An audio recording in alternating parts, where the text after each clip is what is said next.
I'm still frustrated. There's still frustrations, like, why haven't we found him? Why have these people not been arrested for what they did to him? 2 women say they haven't heard from their father and husband in over 2 months, and they want the public's help searching for him. 38-year-old Joseph Bruce has been missing since the morning of June 25th and was last seen in Devil's Lake. Valley News Team's crime and safety reporter Bailey Hurley talked with the women about why they say they believe Bruce was murdered. He hasn't called. He just vanished. We don't know what happened. We know he was hurt. We know he was murdered. And that's been, the hardest part is not knowing where he is. The last time anyone's heard from Joseph Bruce was a phone call to his wife on the morning of June 25th. And he's like, babe, I'm going to shut off my phone. He said, no, turn it on whenever I get on the outskirts of town. And I never heard from him again. Bruce was in Devil's Lake and supposed to meet his family in St. Paul later that afternoon, but the father of 5 never showed up.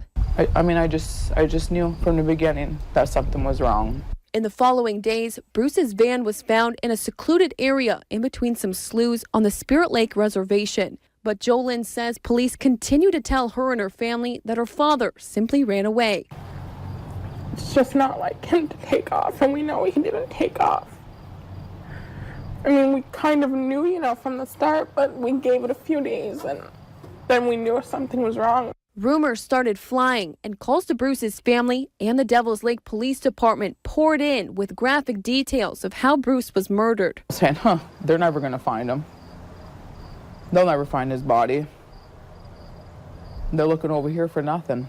If you heard all the stories that me and my daughter heard, it's scary. It's like, how could they do that to somebody?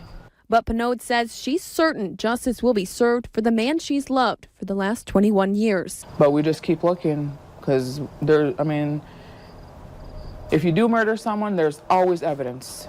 You always leave evidence. Organizing search parties as often as possible, hoping for answers. If we do come across Joe's body, what is she gonna do? I don't want that to be the last image of her dad.